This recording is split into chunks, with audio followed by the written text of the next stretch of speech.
Bien, pour la suite de nos réflexions de ce matin, Alexandre Rambaud nous a rejoint. Tu peux venir te joindre à nous, Alexandre. Donc Alexandre est maître de conférence à AgroParisTech et puis surtout co-directeur de la chaire de comptabilité écologique. Donc nous allons revenir et poursuivre la réflexion sur le compte est-ce qui compte à travers la parole d'Alexandre. Je te laisse peut-être soit s'asseoir. Okay. Merci beaucoup. Bonjour à toutes et à tous. Merci de l'occasion de discuter et présenter ce sujet qui me tient à cœur. Alors, pour rentrer dans cette question, quand on parle comptabilité écologique, l'association entre comptabilité et écologie n'est pas toujours forcément évidente. La plupart du temps, quand on a comptabilité en tête, on pense plutôt directement à des chiffres, à quelque chose, à une pratique assez technique, voire très technicienne, et rangée dans une catégorie, on va dire, très financière, très financiarisée, avec des associations aussi avec des questions potentiellement fiscales, etc., etc. Donc, qu'est-ce que vient faire l'écologie là-dedans? Qu'est-ce que la confrontation de la comptabilité avec les enjeux écologiques a à faire aujourd'hui? Alors, ce que je veux déjà discuter, c'est justement ce point-là. Pourquoi comptabilité et écologie? Puis à partir de là, on ira voir où on en est aujourd'hui. Et sur ces bases-là aussi, discuter finalement de quoi on parle quand on parle de comptabilité. Parce que je pense qu'il y a un énorme malentendu par rapport à cet enjeu. Et c'est ça qui va nous permettre de rentrer un peu plus dans le sujet. Alors pour commencer, j'aime bien présenter deux rapports très officiels qui montrent que la question de la comptabilité écologique est devenue un enjeu stratégique au niveau non seulement français, européen et de plus en plus international. Alors deux rapports qui font écho en fait, alors c'était pas voulu, c'était pas volontaire, mais ils se font écho sur le sujet concerné et qui permettent vraiment d'introduire la question de la comptabilité écologique. Alors le premier rapport, c'est le rapport l'entreprise objet d'intérêt collectif, qu'on appelle aussi rapport Nota-Sénart, qui était en préambule à la loi Pacte, qui a été commandé par 4 ministères, écologie, économie, justice et travail, ce qui n'est pas rien. Et dans ce rapport, il y a une partie complète qui a été dédiée à la comptabilité. Le but du rapport, c'était de faire l'état des lieux de l'entreprise au XXIe siècle, avec vraiment un débat de fond sur cette question. Et donc, on peut lire dedans, toute compréhension de l'entreprise passe par sa comptabilité. Et donc ça, c'est un des enjeux centraux, justement, derrière comptabilité et écologie, et je vais y revenir. Donc c'est un constat. Or, les enjeux socio-environnementaux qui doivent être considérés en sont absents. Bon, ça, c'est assez facile aussi comme constat. Dans la façon de faire la comptabilité aujourd'hui dans les entreprises, on n'a pas vraiment d'enjeux sociaux et environnementaux. Ce qui fait que la comptabilité strictement financière ne donne pas une image fidèle de la pratique des entreprises. Et la conséquence de ça, c'est que les différents acteurs qui gravitent autour de l'entreprise, donc là, ce qui est en gras, ces acteurs, ça correspond en fait à ce qu'on appelle les parties prenantes de l'entreprise, ne peuvent prendre de décisions avisées si l'image renvoyée par la comptabilité n'est pas fidèle. Alors là, c'est une phrase qui est très forte parce qu'on n'est même pas en train de parler de décisions de durabilité, c'est toutes les décisions. Donc le constat aujourd'hui, et encore une fois un rapport très officiel, explique qu'on ne peut pas en fait considérer que les décisions qui sont prises par les entreprises de façon générale sont avisées parce que les systèmes comptables ne sont plus adaptés. Donc ça permet de situer le pourquoi du comment il est important de se saisir de la question de la comptabilité écologique, et donc avec une reconnaissance maintenant institutionnelle et politique. On a le même constat au niveau européen, donc là c'est un autre rapport, très officiel aussi, qui en fait qui date de la même année, 2018. Il y a vraiment une montée en puissance à la fin des années 2010 d'un point de vue institutionnel et politique sur ces questions. Ce rapport est un rapport aussi préambule qui a été pour le préambule au plan d'action européen pour la finance durable, c'est-à-dire un vaste plan réglementaire sur la finance durable, et qui a été commandé notamment par le Parlement et d'autres, les instances européennes. Et donc on trouve dedans une meilleure prise en considération des enjeux de durabilité dans les normes comptables est essentiel. Donc là, le terme est absolument clair. Et de la même façon, intégrer ces informations donc, de durabilité est essentiel et là le help them renvoie à la phrase juste d'avant, c'est-à-dire les investisseurs, lenders, c'est les banquiers, on va dire banques, prêteurs, managers, pour les aider à prendre des décisions d'investissement appropriées. Donc là, le terme approprié est vraiment à mettre en écho avec le terme avisé du rapport précédent. Donc à nouveau, aujourd'hui, on ne peut pas affirmer que les décisions d'investissement soient faites de façon appropriée. Donc tout ça est assez grave et c'est des constats, à nouveau, qui sont très officiels. Donc ça permet de situer le débat. Et puis, au niveau européen, on continue en disant... La question, ça serait d'arriver à intégrer les enjeux de soutenabilité au même niveau que les enjeux financiers dans la comptabilité, de façon à avoir la même rigueur dans la production de l'information et que derrière, on ait des audits légaux. Et ces audits légaux soient du même niveau que ce que l'on a en comptabilité financière. C'est-à-dire que quand on produit de la comptabilité financière, cette comptabilité est auditée légalement par, en France, des commissaires aux comptes. Et derrière, s'il y a une fraude comptable, il y a des sanctions qui peuvent être extrêmement lourdes. Ça peut aller jusqu'au pénal. Et donc l'enjeu, ce serait d'arriver jusque-là. Donc voilà, au niveau du constat. Alors, justement, sur ces enjeux, est-ce que c'est récent ou pas? Premier aussi constat, c'est que non. En fait, les réflexions autour de l'intégration des questions d'écologie et sociale et environnementale dans la comptabilité datent de la fin des années 60. En fait, on a même des travaux qui sont précédents, mais dans le mouvement des années 60 arrive, d'ailleurs en même temps que tous les courants d'économie écologique, par exemple, une remise en question de ce qu'est la comptabilité et du rôle de la comptabilité. Et justement, je vais y revenir, justement sur, mais finalement, qu'est-ce que la comptabilité? Va être réinterrogé d'ailleurs, à quoi sert la comptabilité au passage. Et au début, juste pour donner quelques idées, pour bien montrer que ce n'était pas juste une réflexion un peu nébuleuse, on va avoir, dès le début, des premiers textes de loi qui apparaissent avec la création du bilan social. La France a été très précurseuse sur ces questions d'intégration d'enjeux de type comptable dans la loi. Donc on était plutôt sur un volet social à l'époque qu'environnemental. Et puis très tôt, dès le début des années 70, on a des premières expérimentations, c'est-à-dire qu'on va vraiment sur le terrain avec des modélisations, avec des cabinets qui commencent à mettre en place des systèmes comptables de ce type-là. Au niveau de la comptabilité publique aussi, en Suisse, la Suisse a été aussi très précurseuse sur ces questions-là. Ça a été même repris au niveau officiel national dans les années qui ont suivi, dans la fin des années 80. Et on a des débats très très forts dès le début sur comment est-ce qu'on représente les enjeux socio-environnementaux en comptabilité avec quelle est la place de la question monétaire, financière, avec là aussi tout un tas de réflexions, de modélisation sur faut-il utiliser des unités monétaires ou pas pour représenter d'un point de vue comptable les enjeux écologiques. Donc tout ça pour dire qu'on a un foisonnement de réflexion, que aujourd'hui les questions de comptabilité écologique s'inscrivent dans maintenant 60 ans de travaux. Et ce qui se passe, c'est que y a une dynamique actuellement qui fait que, et là c'est vraiment pas du tout exhaustif, on a au niveau international tout un tas de propositions, de modélisations qui se revendiquent d'une façon ou d'une autre comme étant des évolutions de la comptabilité de façon plus ou moins structurée, plus ou moins développée. Et là, c'est absolument pas exhaustif. En fait, on se retrouve avec vraiment un foisonnement. Et la problématique, c'est justement comment on arrive à naviguer là-dedans. Alors donc, ça pose la question derrière, mais finalement, de quoi parle-t-on quand on parle de comptabilité? Comment est-ce qu'on va se saisir de la question écologique dans la comptabilité et comment on navigue dans toutes les propositions de comptabilité écologique? Comment on se repère là-dedans? Alors justement, pour arriver à la question de finalement de quoi parle-t-on quand on parle de comptabilité, là je vais vous donner une autre citation, une dernière citation, mais qui me semble introduit très bien le sujet. Parce qu'à nouveau, il y a un malentendu autour de la comptabilité comme une discipline, voire plutôt une activité, une pratique très très technique.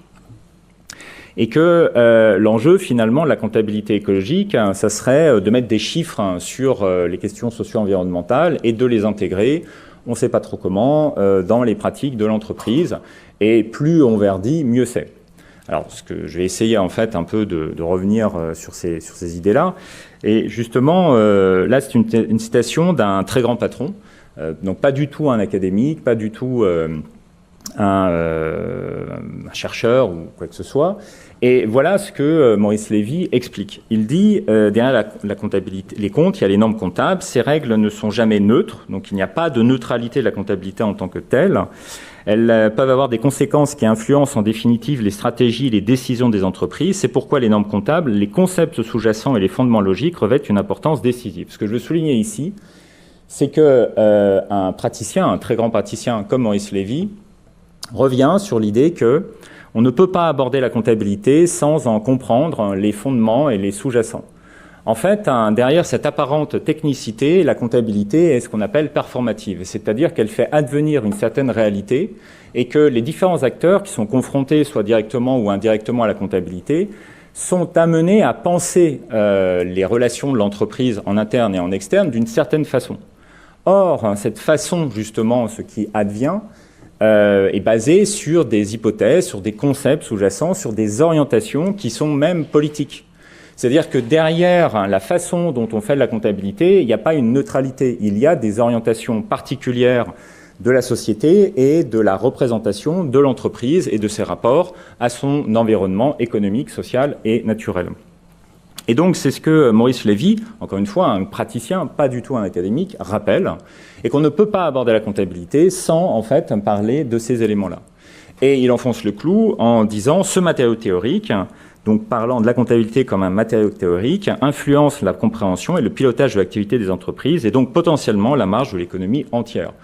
Je pense que ça résume en fait tout l'enjeu qui est au cœur de la comptabilité. C'est que derrière la comptabilité, il y a un certain nombre de choix, d'hypothèses, de concepts sous-jacents qui vont modeler véritablement la pratique des entreprises et derrière, qui en contrepartie vont avoir une influence déterminante sur les orientations de l'économie.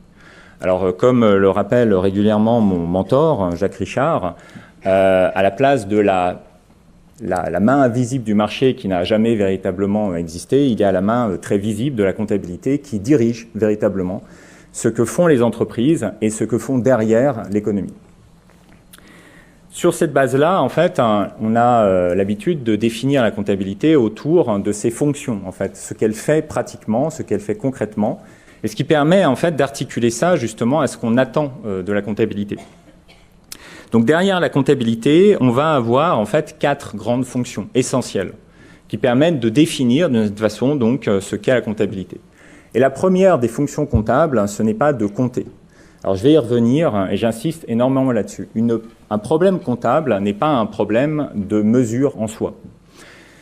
Typiquement, encore récemment, on échangeait avec des institutionnels et praticiens sur la question de la comptabilité carbone, où toutes et tous partageaient le même constat. Bon, la question de la mesure du carbone, qui est un problème en soi, hein, bon, c'est une chose, mais c'est pas ça en fait le problème de la comptabilité carbone. Le problème de la comptabilité carbone, c'est comment on répartit en fait les choses, comment en fait on affecte des mesures de carbone à tel ou tel acteur. Et du coup, comment on affecte des poids carbone, voire des dettes climatiques sur tel ou tel acteur. Et ça, c'est un élément parmi d'autres.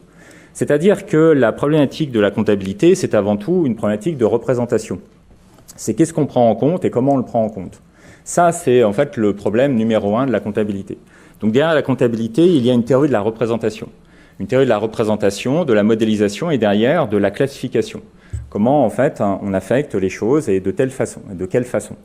Et donc forcément, derrière une théorie de la représentation, il va y avoir un certain rapport au monde qui commence à se décliner derrière. Alors, je ne vais pas rentrer dans les citations, vous pouvez les lire, mais ces citations en fait reviennent sur cette idée que vraiment la fonction première de la comptabilité, historiquement, et quand je dis historiquement, c'est depuis le premier système comptable, Mésopotamie antique, a comme fonction directe et première, essentielle, de savoir comment en fait on saisit des enjeux importants qu'il va falloir intégrer dans la gestion des entreprises, la gestion des activités organisées. Alors à partir de là, une deuxième fonction essentielle, et là encore une fois historiquement de la comptabilité, c'est le fait d'être comptable de ses actes. La comptabilité rend compte de la responsabilité. C'est pour ça d'ailleurs que le mot comptabilité est associé au terme de responsabilité et pas qu'en français. C'est quelque chose qu'on trouve en fait, alors à ma connaissance, les études linguistiques ont été surtout faites dans les langues indo-européennes, mais dans toutes les langues indo-européennes, on a une association entre comptabilité et responsabilité. Donc la question de la comptabilité, c'est rendre compte de quoi on est responsable. On est responsable envers l'extérieur et envers l'intérieur, c'est-à-dire qu'on a des traces qui permettent de justement savoir qui a fait quoi. Ça, c'est un élément essentiel. C'est pour ça alors qu'il y a énormément de liens aussi entre la comptabilité et le droit, puisque pour retracer ce qui s'est passé dans une organisation, la meilleure des choses, c'est justement d'ouvrir la comptabilité, ce qui est d'ailleurs souvent demandé par les juges en particulier. À partir de là, on s'embête à faire tout ça, c'est pour pouvoir communiquer de l'information à des personnes qu'on considère être en position de prendre des décisions. Donc la comptabilité, elle sert à rendre des comptes. Et donc d'avoir un code, une codification qui permette à des acteurs d'avoir de l'information structurée sur laquelle ils vont pouvoir communiquer et fonder une décision. Et j'insiste sur quelque chose, c'est que la comptabilité ne se substitue pas à la décision. La comptabilité est là pour présenter une certaine représentation des choses qui vont permettre ensuite de prendre des décisions. Il ne s'agit pas en fait d'avoir un remplacement de la gouvernance, mais plutôt en fait de favoriser justement la gouvernance. Ce qui veut dire aussi que derrière la comptabilité, il y a une certaine vision de la gouvernance. Pour donner un exemple très simple, on parle souvent de co-gouvernance dans les entreprises, de dire qu'il faudrait qu'il y ait une gouvernance partagée entre les actionnaires et les salariés, par exemple. Mais comment avoir en fait une symétrie de gouvernance si on continue à considérer d'un point de vue comptable que les salariés sont des charges, c'est-à-dire littéralement des fardeaux. Donc on a une asymétrie qui fait que non, on ne peut pas avoir une symétrie de gouvernance. Donc pour avoir une symétrie de gouvernance, il faut un changement en fait de la représentation comptable des salariés. Ce qui se fait, c'est ce qui est tout à fait faisable, et ce qui se fait d'ailleurs historiquement dans les coopératives. Donc ce que je veux dire, c'est que derrière la représentation comptable, on a en fait aussi une question de qui est en position d'assurer la gouvernance. Et puis on arrive à la quatrième fonction qui est compter. Et je la mets vraiment à la fin, parce que la question de compter, c'est un accompagnement. Le nombre est un simple instrument qui n'a absolument pas une valeur d'objectivité en comptabilité. Il ne représente pas de façon fidèle ce que pourrait être la réalité. Ça n'a aucun sens. Et j'aime bien, c'est une citation d'un collègue qui a sorti, alors je recommande, je fais un peu de publicité, un très, très bon livre, très grand livre, sur comptabilité et l'empire des nombres, où il explique la comptabilité c'est décidé à partir de chiffres faux, de façon un peu provocante, en expliquant que le rôle de chiffre dans la comptabilité n'est pas de se substituer à la représentation, mais d'accompagner, d'être un pur instrument qui accompagne en fait une démarche de pilotage, de gestion. Pour le dire autrement, c'est à partir de ce que vous voulez représenter, ce que vous avez donc conventionné en termes de représentation, comment est-ce que l'on va accompagner la démarche du pilotage sur ces éléments de représentation. Pour le dire encore autrement, et je vais revenir dans les cadres de la comptabilité écologique, très souvent, quand on entend comptabilité socio-environnementale, on entend structuration d'indicateurs. Il faudrait des indicateurs dans tous les sens. Et là encore récemment, des personnes contactent la chaire en disant on a besoin d'indicateurs biodiversité. Soit quand on répond, commencez en fait par savoir mais qu'est-ce que la biodiversité, comment on la représente et qu'est-ce que vous voulez faire avec. À partir de là, on pourra discuter des nombres. Mais n'inversez pas en fait le problème. Donc le problème de la comptabilité n'est pas de poser des nombres sur tout, c'est de savoir en fait ce que l'on veut faire et à partir de là, savoir donc est-ce qu'on a besoin de mesurer et si on mesure, c'est pour faire quoi. Ça, c'est vraiment le problème comptable numéro 1. Alors pour le résumer, en fait, on peut dire que la comptabilité, c'est ce qui permet de passer de ce qu'on appelle des données, c'est-à-dire des choses un peu sans forme véritablement, on est parcouru par plein de données, quantitatives et qualitatives, à ce qu'on appelle de l'information, c'est-à-dire de la donnée qui a du sens. Mais pour pouvoir donner du sens, il faut que l'on sache justement ce que l'on veut faire avec, avoir une représentation derrière. Et pour arriver à ce qu'on appelle de la connaissance. La connaissance, c'est de l'information qui est connectée par rapport à des processus organisationnels, c'est-à-dire des choses que l'on veut faire ensemble. Donc la comptabilité, son rôle, c'est de passer de la donnée à la connaissance, de façon à pouvoir prendre des décisions littéralement en connaissance de cause. Donc l'idée, c'est que quand on est parcouru par plein de données dans tous les sens, on est dans un littéral bordel en fait de données et on ne sait pas quoi en faire. On ne peut pas prendre de décision. C'est pas possible. Donc l'enjeu, c'est d'arriver à quelque chose qui soit structuré, mais forcément structuré sur la base de conventions qui sont discutables, mais qui sont justement des conventions que l'on pourra rediscuter et qui permettent par contre d'avancer dans les possibles prises de décision. Donc c'est ça en fait tout l'enjeu de la comptabilité. Et pour quelque part bien le préciser, je vais vous montrer en fait une diapositive. La diapositive qui suit, je vais vous demander de ne pas lire ce qu'il y a dessus, juste en fait l'impression que ça donne. Parce que ça, c'est la, entre guillemets, vraie représentation de ce qu'est la comptabilité. Donc, je vous la passe. Alors, je ne sais pas à quoi ça vous fait penser. Sans lire, hein.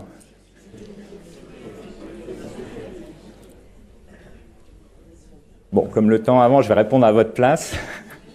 Ça fait penser à un plan, à un réseau, à quelque chose comme ça, j'imagine, enfin, la plupart du temps. Et en fait, si vous regardez, c'est le réseau comptable d'une entreprise. En fait, c'est ce qu'on avait dans le plan comptable général, dans les normes comptables historiquement. Ça, c'est extrait du plan comptable 1982. C'était une grande carte qui était à peu près grande comme ça, et qui est littéralement la cartographie de l'entreprise. Et bien ça, c'est vraiment ce qu'est la comptabilité, c'est-à-dire comment on représente une organisation et son lien avec l'extérieur. Donc là, il n'y a pas de chiffres ou quoi que ce soit. Les chiffres, en fait, ça va être des instruments qu'on va insérer là-dedans. Mais avec ça, vous savez comment fonctionne une entreprise. Et puis derrière, chaque catégorie, ce sont toutes les catégories comptables de l'entreprise. Vous avez un renvoi. Alors c'était donc le plan comptable qui va avec, c'est un manuel qui était assez épais, où vous aviez en fait le détail de toutes donc, les catégories comptables et comment ça fonctionne. Donc en fait, c'est ça la comptabilité, c'est permettre de montrer un fonctionnement en lien avec un rapport au monde en fait. Donc c'est ça qu'on va avoir derrière la comptabilité, et dès lors, quand on rentre dans la comptabilité écologique, eh bien l'enjeu, c'est à partir de ça, d'interroger la question de la soutenabilité selon ces quatre fonctions et avec ça en tête. Donc dans le cadre de la comptabilité écologique, va se poser la question des systèmes de représentation dans lequel devrait être une entreprise que l'on voudrait soutenable. Donc comment on représente par exemple un écosystème? Doit-on d'ailleurs représenter un écosystème et comment le représente-t-on? Est-ce qu'on va considérer qu'un écosystème, c'est un ensemble de services écosystémiques, donc un ensemble de services productifs pour l'être humain, ou est-ce que l'écosystème est autre chose? Est-ce qu'il dispose d'une valeur intrinsèque? Comment ça se représente, etc., etc. À partir de là, dans quel régime de responsabilité doit-on situer une entreprise qu'on voudrait être, ou une organisation qu'on voudrait être soutenable? Donc là, régime de responsabilité, c'est en lien d'ailleurs directement avec la présentation de tout à l'heure, juste avant, c'est est-ce qu'on a de nouveaux régimes de redevabilité vis-à-vis de l'environnement qui peuvent apparaître ou non? Et à partir de là, quelles sont aussi les traces comptables qu'on doit intégrer, donc de quoi est-on comptable vis-à-vis de l'environnement? Troisièmement, quels sont les acteurs qui doivent être privilégiés dans la gouvernance d'entreprises soutenables? Donc à qui on rend des comptes? Est-ce que c'est simplement aux actionnaires? Est-ce que c'est à d'autres parties prenantes? Et quatrièmement, à partir de là, il en découle les types de valeurs et métriques qui doivent être utilisés pour arriver à accompagner donc le mouvement selon la direction qu'on choisit. Mais comprenez bien qu'en fonction des directions qu'on prend, on va avoir plein de types de comptabilité écologique qui peuvent apparaître, plein de controverses, plein de façons de représenter les choses, voire des façons où des éléments, enfin une comptabilité qu'on appellerait socio-environnementale, peut faire des choix qui ne sont au final pas vraiment durables. Parce que si on commence en fait à avoir une représentation systématique de l'environnement sous un angle très productif, par exemple, bah, ça peut questionner sur le type de comptabilité dite socio-environnementale qui en sort. Alors dans ce cadre-là, actuellement, il y a un énorme mouvement international pour avancer sur la normalisation, c'est-à-dire une structuration beaucoup plus ferme de ce que devrait être la comptabilité, c'est-à-dire qu'on dépasse donc simples expérimentations de mise en œuvre de comptabilité sur une base volontaire dans les entreprises, mais pour aller vraiment sur une structuration de normes attenantes.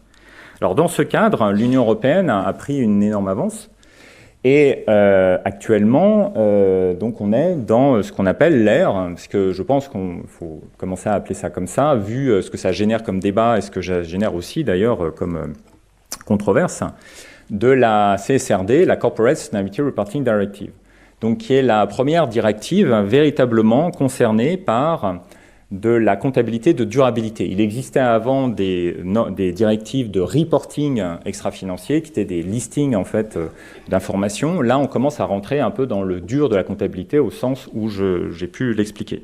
Donc ça a été voté l'année dernière.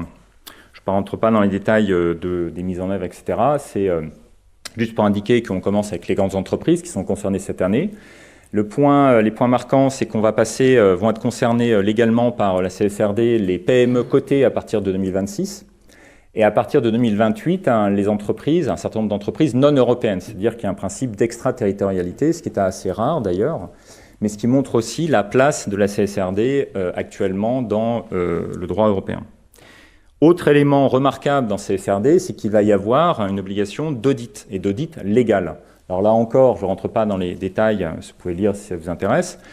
L'audit légal, ça veut dire que les informations qui vont être produites, les informations comptables de durabilité qui vont être produites par les entreprises, vont devoir être soumises à des auditeurs supervisés par la nouvelle haute autorité de l'audit.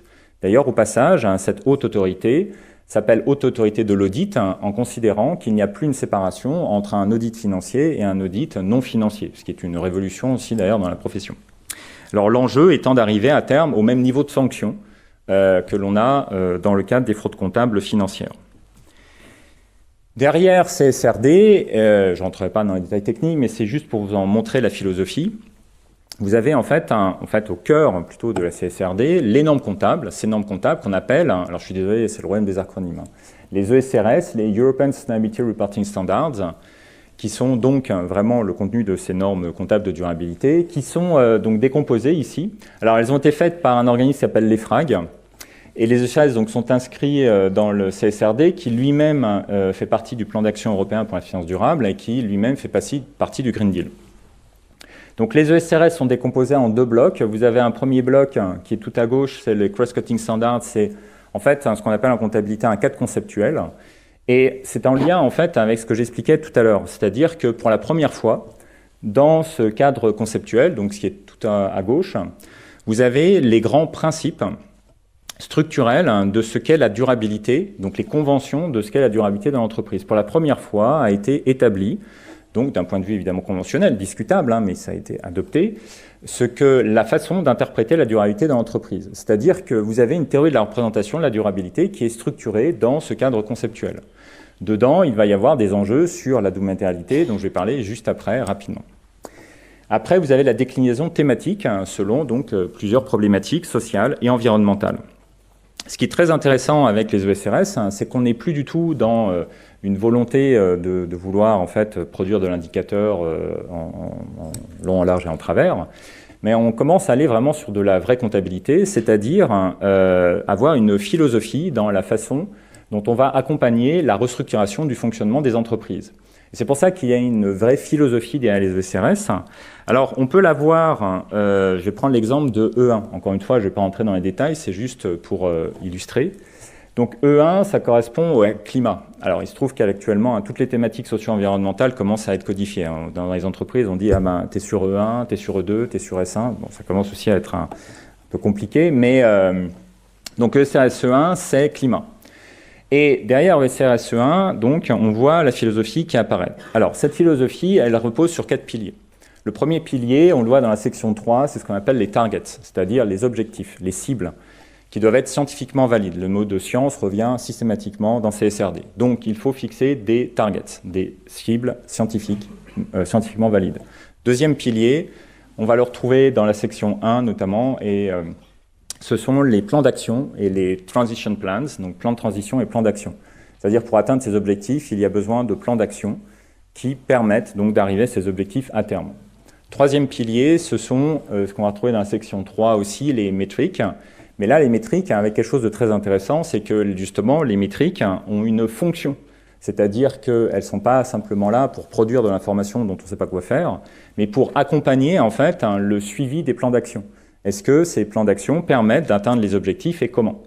Et puis quatrième pilier qu'on voit dans la section 1, c'est ce qu'on appelle les ressources financières, c'est-à-dire que les plans d'action doivent être budgétés. Il doit y avoir donc des ressources financières, des dépenses qui doivent être allouées à ces plans d'action pour les crédibiliser. Donc voilà en fait comment l'Union européenne se saisit de la comptabilité écologique. Derrière, vous avez donc une certaine représentation des choses, le fait qu'il y ait des objectifs, c'est pas rien. Vous avez un certain alignement avec le fonctionnement des organisations. Et une des grandes caractéristiques justement de cette représentation, c'est d'être basé sur ce qu'on appelle la double matérialité. Alors je vais y revenir encore une fois, mais cette double matérialité, c'est une certaine façon de représenter le monde et le rapport entre l'entreprise et le monde qui est capté par la comptabilité. Dans CSRD aussi, on a l'idée que la nature est considérée comme une partie prenante passive. Donc là, on a là aussi une théorie de la représentation d'un début de responsabilité dans cette notion de partie prenante passive. À côté de ça, on a une autre initiative internationale de normalisation qui là provient en fait des normes comptables dites internationales, des normes comptables financières qu'on appelle les IFRS. Alors, je ne vais pas rentrer là aussi dans les détails, mais vous avez un organisme privé, et j'insiste sur ce terme d'un organisme privé, qui est la Fondation IFRS, qui est située aux États-Unis, et qui, depuis les années 70, gère un organisme qui s'appelle l'IASB, l'International Accounting Standard Board, qui émet en fait des normes, donc privées, littéralement privées, qui sont basées sur une certaine représentation de l'entreprise, très très actionnariale et complètement alignées sur les marchés financiers. Ces normes ont été de plus en plus progressivement adoptées par les grands groupes cotés internationaux. Alors ça pose plein de questions, et là je ne peux pas rentrer dans les détails, mais ces normes, en fait, correspondent à l'avancée de ce qu'on appelle la financiarisation de l'économie. Alors, récemment, en 2021, cet organisme s'est doté, donc la fondation, d'un autre organisme parallèle à l'ISB, qu'on appelle l'ISSB, l'International Sustainability Standard Board. Donc, vous voyez, l'International Sustainability Standard Board, qui a pour vocation d'étendre les IFRS, donc les International Financial Reporting Standards, aux enjeux de soutenabilité. Alors, a été sorti en 2023 les deux premières IFRS S, donc S pour Sustainability, IFRS S1 et S2, qui sont dédiées au climat. La problématique derrière l'ISSB, c'est que l'ISSB repose sur une philosophie qui est radicalement opposée à ce que fait l'Union européenne, et sur une représentation de la nature et de la gouvernance totalement opposée. Dans cette vision-là, par exemple, la gouvernance est une gouvernance actionnariale, complètement. La notion de partie prenante passive de l'environnement n'existe pas, par exemple. De plus, la représentation aussi du rapport de l'entreprise dans l'environnement se fait sur ce qu'on appelle la matérialité simple. Alors justement, de quoi parle-t-on? Le point, on va dire, très chaud dans le débat actuel sur la comptabilité de durabilité, et qui est en train de conditionner d'ailleurs l'avenir des débats sur la durabilité d'entreprise, c'est cette question de la double matérialité. Et c'est encore une fois pas une question de chiffres, c'est vraiment une question de représentation. La double matérialité, alors ce mot de matérialité un peu barbare, c'est un anglicisme qui est très utilisé en comptabilité, qui vient du droit, qui signifie la pertinence de l'information. Une information est matérielle si elle est pertinente à prendre en compte. Dans ce cas, on va avoir en fait une première approche qu'on appelle une approche historiquement outside-in ou extérieur-intérieur, où on considère que la comptabilité socio-environnementale n'a de vocation qu'à prendre en compte les impacts de l'extérieur sur l'intérieur, d'où outside-in, extérieur-intérieur, c'est-à-dire de l'environnement social et naturel sur l'entreprise, impact positif et négatif. Alors cette approche, on l'appelle aussi une approche risque-opportunité, parce que les impacts négatifs sont appelés des risques sur l'entreprise, et les impacts positifs, c'est ce qu'on appelle des opportunités. Dans ce contexte, cette comptabilité, donc, ou ces systèmes qui choisissent donc d'être en vision extérieure-intérieure, on va les appeler en fait des systèmes en matérialité financière, parce que dans ce cadre-là, on considère que ce qui est matériel, ce qui est important, ce ne sont que les informations qui reflètent quelque chose sur la performance financière de l'entreprise. D'où matérialité financière, on appelle aussi ça matérialité simple. Donc ça, c'est l'orientation de l'ISSB. À côté de ça, on a les systèmes comptables dits inside-out, intérieur-extérieur, où là, l'enjeu, c'est de représenter les impacts de l'intérieur, donc l'organisation, sur l'extérieur, donc sur l'environnement social et naturel. Là, on va parler d'une matérialité à impact, c'est-à-dire qu'on va considérer que l'information est pertinente à prendre en compte quand elle montre l'impact qu'a l'organisation sur l'environnement. Et quand on veut prendre en compte tout, c'est ce qu'on appelle la double matérialité. Et ça, c'est la position de l'Union européenne. Donc, quelque part, la révolution de l'Union européenne, c'est justement d'avoir intégré cette pensée en matérialité à impact.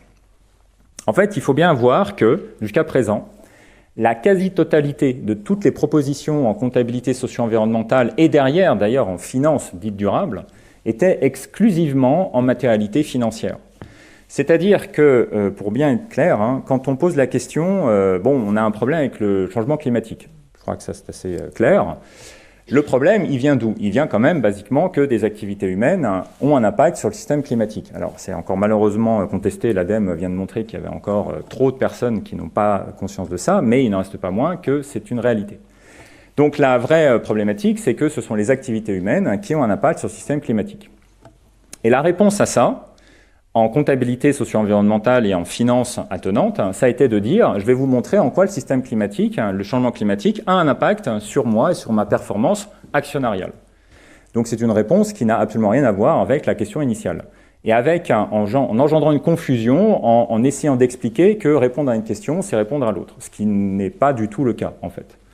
Donc le vrai enjeu de l'Union européenne, c'est justement de pouvoir indiquer que non, il faut véritablement montrer en quoi une entreprise a un impact sur, par exemple, le système climatique. Et la question, c'est comment on fait ça? Et c'est là où on rentre vraiment dans les vrais sujets, c'est-à-dire comment on intègre au niveau, donc comptablement, au niveau d'une entreprise, la représentation de l'impact sur le système climatique. Alors ça se fait, on pourra en discuter si ça vous intéresse, mais c'est ça véritablement le vrai enjeu comptable, en fait. Alors à partir de là, très rapidement, je vais juste vous exposer pour situer justement les débats. À côté de la double matérialité, on a un foisonnement de débats en lien avec tout ça. Et là, je vais vous donner deux exemples très rapides. Un premier exemple qui correspond à ce qu'on appelle la connectivité entre financier et extra-financier. Comment est-ce qu'on arrive à établir une connexion entre les enjeux financiers et extra-financiers?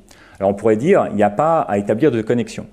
Alors ça pose une problématique qui est que à un moment donné, une entreprise, une organisation étant parcourue par des flux financiers, ne serait-ce que le fait de payer des salaires, basiquement, fait que si on a une déconnexion totale, et ça a été démontré de multiples reprises, on a littéralement en fait une déconnexion des informations non financières, donc environnementales et sociales, du modèle organisationnel et du fonctionnement de l'organisation au jour le jour.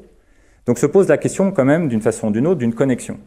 Le problème qui est derrière, c'est que cette connexion, on peut la faire en fait de deux façons, et qui renvoie à des débats comptables historiques, la connexion par la valeur ou la connexion par le coût. La connexion par la valeur, ça renvoie à ce qu'on a d'ailleurs souvent en tête quand on parle de rapprochement entre enjeux financiers et enjeux non financiers. C'est ce qu'on pourrait appeler une certaine financiarisation de la nature, c'est-à-dire essayer de fixer un prix à la nature et que la comptabilité soit là pour intégrer le prix de la nature. Et qu'on en soit donc après réduit à utiliser la comptabilité comme un système d'analyse coût-bénéfice entre j'ai mis un prix en fait un écosystème, si je fais quelque chose à l'écosystème, ça diminue sa valeur, donc je dois contrebalancer ça avec un bénéfice que je crée. Ça, c'est une approche dite par la valeur. Il faut savoir que dans les systèmes comptables financiers historiquement, l'approche par le prix, par la valeur, en fait, n'est absolument pas l'approche majoritaire, loin de là. L'approche la plupart du temps retenue, c'est l'approche dite par le coût. En fait, l'autre vision, c'est de dire on ne veut pas prendre en compte la valeur d'un écosystème, et de façon générale d'ailleurs d'un actif. On va dire par contre, pour faire quelque chose, il est coûteux. C'est coûteux de faire quelque chose. Donc par exemple, pour faire fonctionner une entreprise, on a des coûts à supporter. Quels sont les coûts donc à supporter et comment les structurer? Donc on ne va pas mettre en évidence le prix, en fait, la valeur des actifs, mais le coût qu'ils ont coûté, littéralement. De la même façon, dans cette vision-là, dans la vision coût, dans le cadre socio-environnemental, l'idée ne serait pas de mettre un prix à la nature, mais d'expliquer que pour pouvoir conserver, protéger la nature, par exemple les écosystèmes, eh bien il y a des actions à mener, et ces actions sont coûteuses. Et donc, l'intégration entre l'alignement, la connectivité entre le financier et l'extra-financier serait sur l'estimation des coûts nécessaires pour garantir des activités, pour atteindre des objectifs sur base socio-environnementale. Alors derrière, vous avez en fait un renversement entre les moyens et les fins. Dans le cadre en fait de l'approche par la valeur, la finalité, c'est une gestion financière. Tandis que dans le cadre de la gestion par le coût, la finalité, c'est une gestion sur base d'objectifs socio-environnementaux, et la gestion financière n'est qu'un moyen pour atteindre en fait ces objectifs.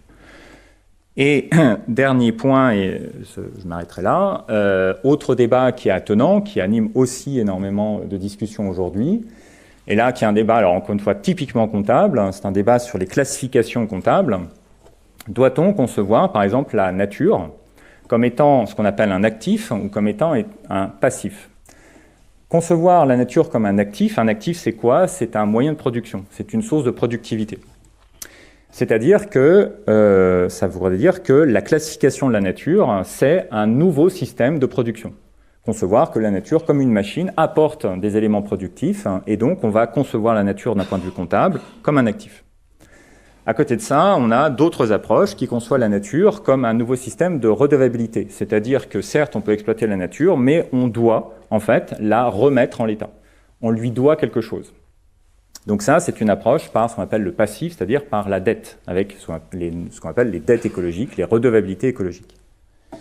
Et donc, la plupart des propositions, en fait, actuellement, considèrent la nature comme un actif. C'est quelque chose même qu'on emploie qu'on voit très souvent, un actif naturel.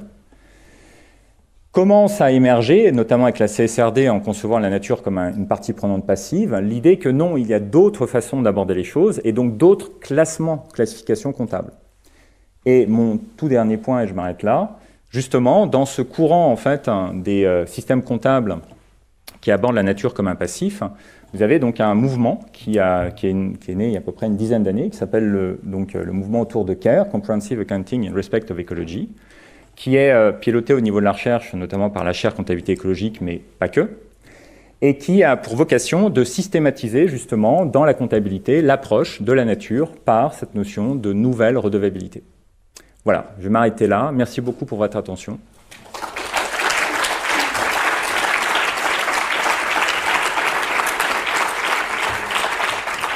Merci beaucoup, merci beaucoup.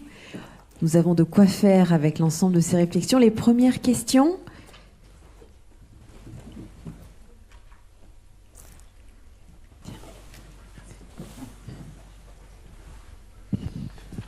Deux questions. 3 questions. Bonjour, merci pour la présentation. Moi, je suis Hélène René-Liva, je suis prof de management, finance, etc. Donc voilà d'où je parle. J'avais 2 questions. La première, c'est sur... donc je suis un peu au fait de ces évolutions. C'est le temps d'adaptation par rapport à l'urgence écologique, on va dire. On voit que la réforme du système comptable, c'est très très complexe. Vous avez bien exprimé ça. Tout est très très long, on ne sait pas très bien vers quoi on va aller, et on a souvent cette notion de déconnexion sur des points de détail comme assurance raisonnable, assurance limitée. On voit que quand on étudie de près ce que ça donne, on se rend compte que même en faisant plus d'assurance audit, finalement, on n'est pas forcément meilleur du point de vue final. Je vous rejoins tout à fait qu'il y a un point de vue d'écologie et pas un point de vue financier. Bref, donc il y a vraiment cette question de tous ces débats, tous les enjeux aussi géopolitiques énormes qu'on a déjà vécu entre les États-Unis et l'Europe, qu'on a déjà vécu sur d'autres normes internationales, qu'on a l'impression qu'avant qu'on arrive à avoir un système comptable qui sera actif, il y aura un temps énorme par rapport à une urgence. Voilà, c'est une question un peu sur cette déconnexion. Qu'est-ce que vous entendez là-dessus? Puis ma deuxième question était liée pour faire le lien avec la présentation d'avant et la fin de la vôtre.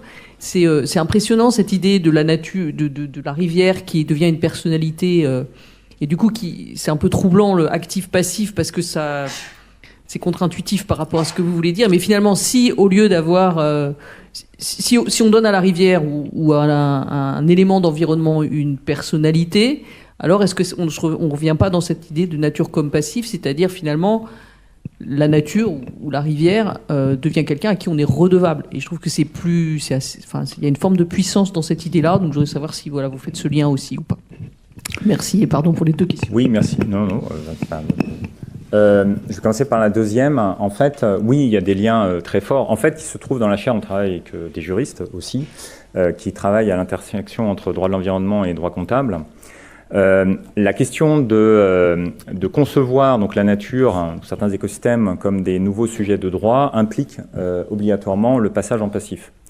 Par contre, l'inverse n'est pas complètement vrai. Alors ça, c'est des points, et là je suis pas complètement familier à ça, là il faut que... Mais les juristes avec qui on travaille sont beaucoup plus au clair là-dessus. La représentation en termes de passif n'implique pas forcément une représentation complète d'un sujet moral pour la nature. Voilà. Mais en tout cas, oui, les liens sont extrêmement forts. Sur la première question, alors, cette question du temps lié à la mise en œuvre des systèmes comptables de durabilité, ce qui se passe, c'est que la question de l'urgence écologique ne doit pas, passer. Enfin, il est urgent de mettre en place quelque chose qui fasse qu'on puisse vraiment traiter l'urgence. Alors, à titre personnel, pour être dans les mouvements écologiques depuis de nombreuses années, il y a parfois une forme de ne pas traiter le fond des sujets, entre guillemets, parce qu'il y a une urgence. C'est-à-dire que de dire c'est trop urgent, il faut aller vite, donc il faut aller sur des choses où il faut parfois même des choses assez symboliques, sans se rendre compte parfois derrière que ce qui est très important à mettre en place, ce sont des dispositifs qui embarquent les acteurs de façon à ce qu'on ait quelque chose de robuste et résilient, qui fasse qu'on traite vraiment le fond des problèmes. Là, aujourd'hui, la problématique du changement climatique, c'est véritablement que on a des acteurs dont on a, et ça se voit très bien dans la finance dite durable, aucun moyen de véritablement les réorienter. Vous pouvez mettre, ça a été évoqué, sur l'efficacité et l'efficience du droit de l'environnement, bon, ça marche, voilà, comme ça marche. Et justement, le couplage avec la comptabilité, c'est pour pouvoir faire redescendre ça vraiment dans les entreprises. Et donc, l'idée, c'est que la réalité, il faut le dire très clairement, c'est que tant que ça ne redescendra pas dans la comptabilité, il ne faut pas s'attendre à ce qu'il y ait une effectivité réelle. Et donc, on pourra continuer à dire qu'il est urgent de faire quelque chose. En fait, il est urgent, justement, de s'atteler à ce qu'on arrive le plus rapidement possible à ces changements-là. Mais je suis d'accord, ça prend du temps. Et c'est pour ça que derrière, ça me permet de citer un autre acteur qui est le CERCES, le Cercle des comptables socio-environnementaux, qui est une association qui travaille avec la chaire. Il y a un plaidoyer, en fait, derrière, à pousser. Il faut que ces sujets-là deviennent des débats citoyens. Le problème, c'est que c'est renvoyé sur des débats d'expertes et d'experts, souvent d'ailleurs, et qui sont totalement en dehors de l'arène citoyenne. S'il n'y a pas un soutien, en fait, citoyen derrière, oui, ça va passer un temps fou à être mis en place. Mais c'est ça, en fait, il faut que ce débat comptable sorte de la sphère d'expertise. Ça, c'est essentiel.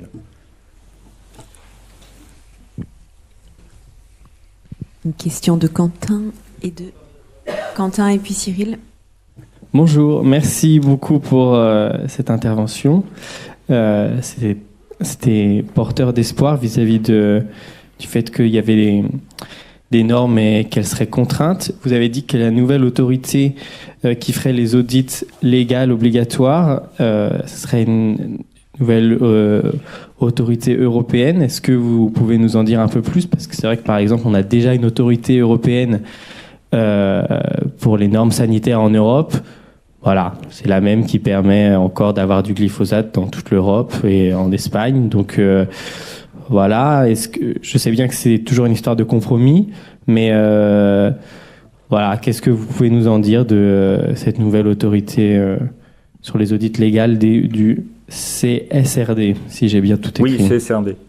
Alors, je suis désolé, en fait, c'était la haute autorité, c'est une autorité française, déjà. En fait, au niveau européen, parce que ce qui se passe, c'est que là, on est dans le domaine de l'audit, qui est un domaine très particulier, très à part. Donc, chaque pays a ses règles de fonctionnement de l'audit. Et donc là, c'était le cas en France, où, en fait, historiquement, les auditeurs légaux, ce qu'on appelle les commissaires aux comptes, étaient supervisés par le H3C, le Haut Conseil au commissariat aux comptes.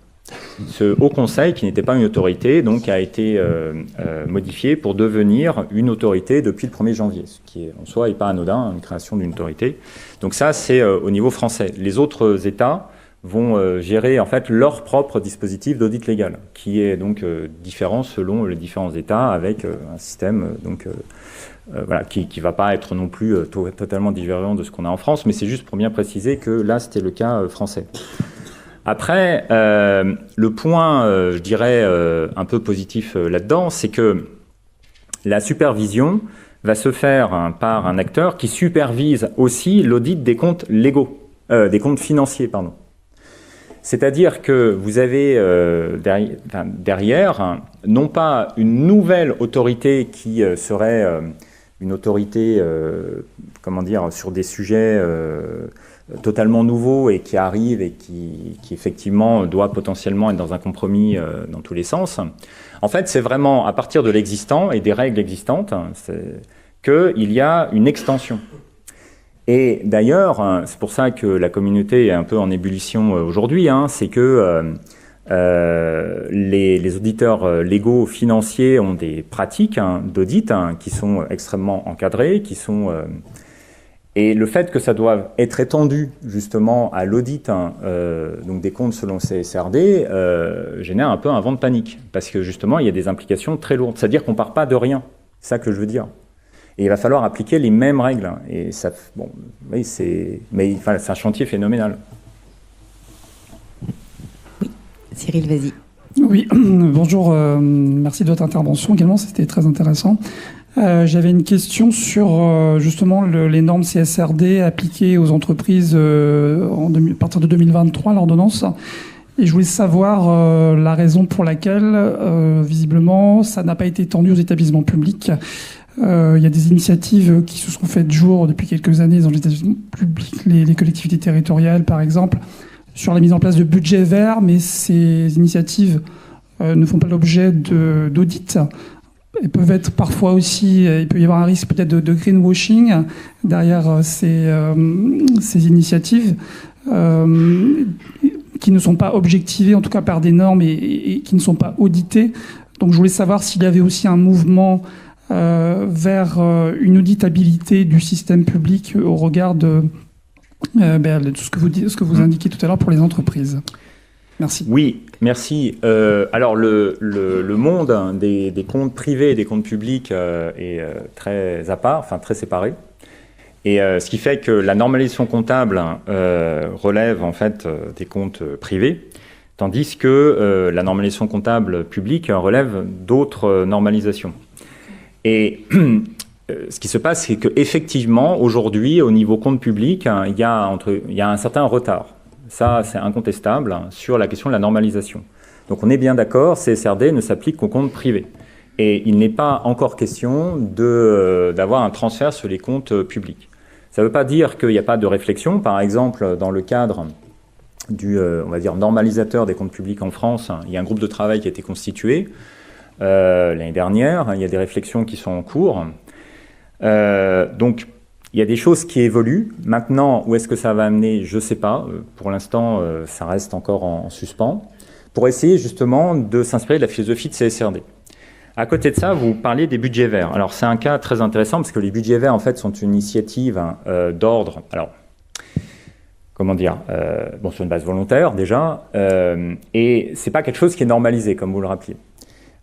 C'est un mouvement qui a été encouragé par l'OCDE, qui à la base vient d'une initiative privée. C'est I4C qui a été derrière notamment. Et la philosophie des budgets verts est une philosophie justement très particulière, qui par exemple n'est pas basée sur des objectifs ou des choses comme ça. C'est-à-dire que là, il faudrait aussi analyser la philosophie qui n'est pas celle de CSRD. Donc il y a aussi une certaine déconnexion entre ce qui est demandé dans les budgets verts et la philosophie de CSRD si on l'appliquait au compte public.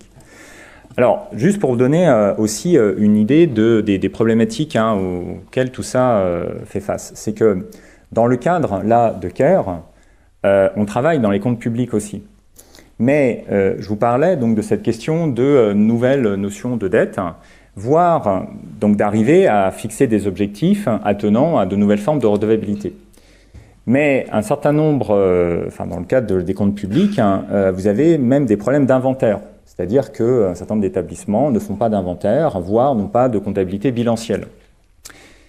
Ce qui pose un énorme problème simplement pour avoir le support de la collecte de données et savoir précisément en fait ce qui est fait. C'est-à-dire que justement, pour pouvoir passer à la CSRD et ce type de réflexion, il ne faut pas simplement une réflexion budgétaire. Il faut une réflexion complète sur des inventaires, des choses comme ça. Donc, il y a toute une réflexion très spécifique sur les comptes publics qui vont même peut-être conduire à devoir faire évoluer même certaines pratiques financières en fait, dans les comptes publics. On avait une question. Régis, vas-y. Merci pour votre présentation. Moi, je vais plonger peut-être dans ces mécanismes. Je suis là. Ah, pardon. N'étant pas du tout spécialiste du domaine, je m'interroge sur notre université, notre organisme aujourd'hui et demain, et par rapport à tout ce qui a été présenté, comment s'insérer dans des mécanismes qui ont l'air de dépasser un réseau d'organismes, voire même d'État. Et pour le vivre par ailleurs pleinement en milieu associatif, vous avez parlé tout à l'heure d'arène citoyenne. Comment ici, dans un EPE, donc dans un des E, c'est bien expérimental, il serait possible, est-ce qu'il y a des exemples dans d'autres établissements, de faire autrement, de faire peut-être en complément, bien entendu, pour pas s'extraire des règles du marché, mais à l'échelle d'un service, à l'échelle d'une équipe, à l'échelle d'un morceau de l'université, voire à toute l'université, mais cette comptabilité, justement, comment la faire vivre dans une université comme la nôtre? Oui, alors tout à fait.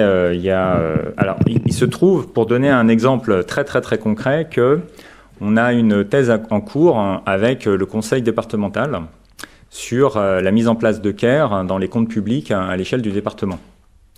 Donc vraiment en Ille-et-Vilaine.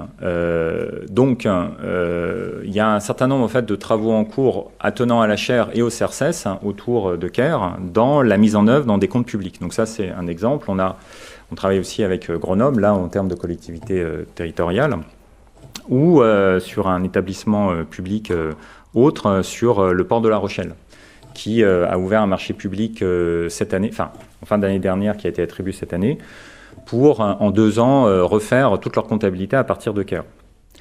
Donc, il y a des choses qui sont largement. Et donc, effectivement, être dans cette dynamique est tout à fait possible à partir de n'importe quel type d'échelon. C'est-à-dire que soit ça peut être sur certains comptes locaux, soit ça peut être à l'échelle d'un port comme le port de La Rochelle, soit avoir une réflexion départementale, etc. etc. Donc, première réponse, c'est il faut regarder avec justement le cercle des comptables dont je parlais, et donc de voir ce qui est faisable et comment ça peut être faisable. Et il y a de plus en plus d'acteurs qui sont prêts à accompagner, en fait. C'est-à-dire qu'autour du CERCES, il y a une communauté qui se crée, une communauté de professionnels, d'expertes et d'experts, de scientifiques, d'étudiantes et d'étudiants, d'ailleurs, au passage.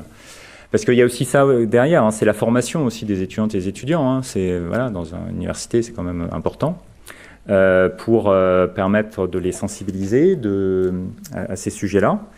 Et puis, effectivement, au niveau des universités, le plaidoyer est essentiel. Si les universités ne portent pas ce plaidoyer, je ne sais pas qui peut le porter, en fait. On a le temps pour une petite dernière question, s'il y a. Merci pour rebondir un petit peu sur ce que vient de dire, l'échange que vous venez d'avoir. Dans le cas des universités, effectivement, il y a des expérimentations qui peuvent être menées. Mais comment prenez-vous en considération la contrainte qui est la nôtre, notamment sur le volet ressources? Parce que, ressources au niveau, j'entends recettes, si on parle de comptabilité budgétaire. Parce que j'entends bien, effectivement, que quand il s'agit du port autonome de La Rochelle ou quand il s'agit du conseil départemental d'Ille-et-Vilaine, même si, ayant bien conscience que les finances du conseil départemental sont particulièrement limitées, il y a quand même un volet ressources qui permet de voir un peu plus venir dans le cadre des universités. Alors au-delà du fait effectivement qu'on doit rendre des comptes de manière trop certainement fréquente à des tutelles qui nous en demandent, on a un volet ressources qui est assez limité. Et donc du coup je m'interroge sur le sujet. Je suis particulièrement intéressé, mais je m'interroge sur ce mur-là lié justement aux ressources de l'université. Alors oui, question pas simple à répondre en 2 minutes.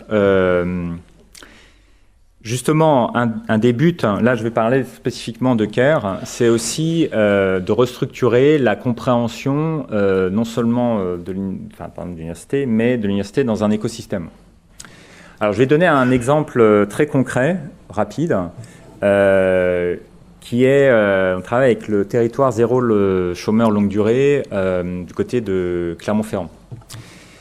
Et la demande initiale, c'était dans le cadre des EBE, des entreprises à but d'emploi, qui sont donc des parties prenantes directes de cette initiative, de mettre en place une comptabilité CARE pour, donc déjà au niveau de l'entreprise. En fait, ce qui a été mis en évidence, c'est qu'on ne pouvait pas penser la comptabilité des EBE sans penser en fait une comptabilité au niveau territorial. Parce que vous avez en fait des flux, typiquement par exemple des flux de subventions ou de taxation, qui sont littéralement des recettes déguisées qui devraient être comptabilisées comme des recettes pour les EBE, parce que du fait de ce dispositif donc de territoire zéro chômeur longue durée, il y a des obligations légales qui font que les EBE ont une certaine finalité. Et actuellement, on compte des subventions comme étant des subventions, alors qu'en fait, c'est ce qui alimente véritablement les EBE. Mais on demande à côté aux EBE d'avoir aussi leur propre rentabilité. Et du coup, d'un côté, on va avoir des entreprises qui disent « je suis taxé parce que je suis sur un territoire zéro chômeur longue durée ». Les EBE disent « on a des subventions et on nous demande d'être rentable en plus », etc. Et du coup, au niveau territorial, il y a un problème comptable majeur. Et donc la question, c'est comment est-ce qu'on remet un peu d'ordre là-dedans en montrant que le dispositif oblige à comptabiliser des subventions comme des vraies créations de valeur, par exemple, des taxes comme étant des contributions au territoire zéro chômeur longue durée et non pas comme des taxes, etc., etc. Et donc il y a une réflexion très importante à avoir dans la vie d'un territoire. Et donc c'est pas simplement la comptabilité d'un acteur, c'est la comptabilité d'un acteur pris dans un territoire. Merci beaucoup. Merci. Je te laisse la parole pour la suite. Merci encore.